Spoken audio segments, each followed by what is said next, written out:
So it's being called the art of the ambush or something like that. From South Africa's president this week to Ukraine's Zelenskyy back in February and a couple of heads of state on the in-between. Is this the new norm for world leaders that they have to navigate when they come to the Oval Office? Here to take a deeper dive on that pretty important question, Ravi Agrawal, friend of the show. He's also, importantly, editor-in-chief of Foreign Policy magazine. Ravi, it's great to have you with us. So is this something that heads of state have to prepare for, not just the brief that they're preparing to discuss with the president and his top advisors, but this idea that if you come in the Oval Office, you could be, whether you wish to be or not, part of an international spectacle? Oh, absolutely.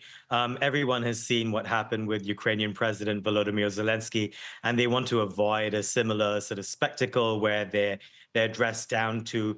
Look, I think foreign leaders now, both from Trump's first term, but especially now with what they've seen over the last few months of an array of leaders coming to the United States, they've seen what it takes to work with Trump. He likes a good deal. He likes flattery. That worked very well for the UK's Keir Starmer, for example, who came with a letter from the king and was very clear in saying that no one's ever had two state visits before. This is a big deal. And Trump clearly liked that. But on the other hand, if you're coming from a country that Trump doesn't like, or if he, has some beef with you, as he did with South Africa, as he did with Ukraine, then good luck. I mean, it's really a choice between not coming at all or coming with enough sort of sweeteners and honey to really put him off his guard. And Ravi, about the South African visit this week, something happened in the Oval Office in which the president was very loose and cavalier with a definition that before the United Nations, even with the Trump Justice Department, has specific meaning: genocide. What he described in South Africa demonstrably isn't. How did you evaluate that particular moment? This was surprising, even by the standards of this White House, in that they fell for a line, a conspiracy theory that is peddled by some people in South Africa, but a very fringe minority.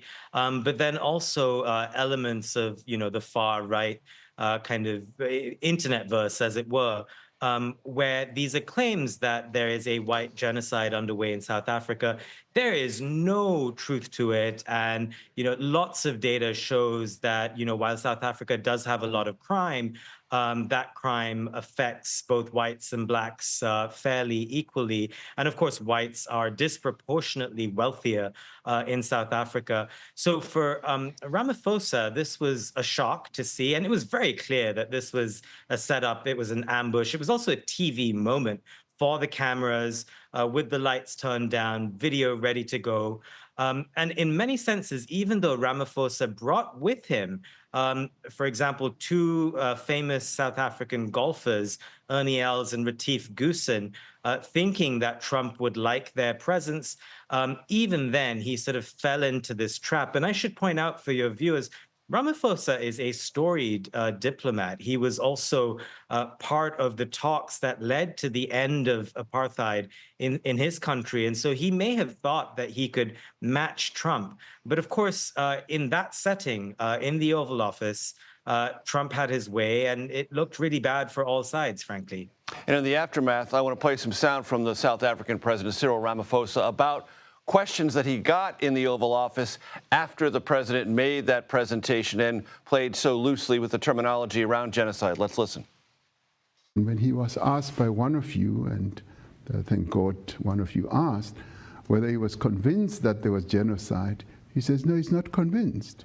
Much as he flighted the video and all those press clippings. And in the end, I mean, I do believe that there's doubt and disbelief in his head about all this.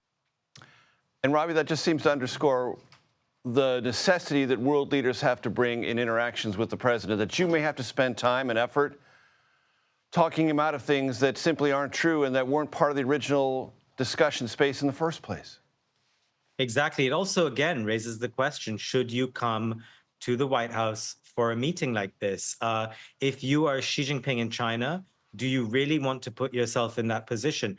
And we now have a lot of examples. You have leaders from Japan, India, Italy, South Africa, Ukraine, El Salvador, and there's a range of examples of what works and what clearly doesn't.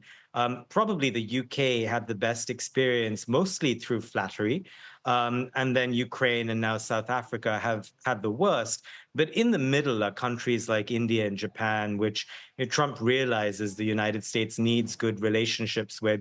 So some of it is down to just what Trump sees as in America's interests or his personal interests.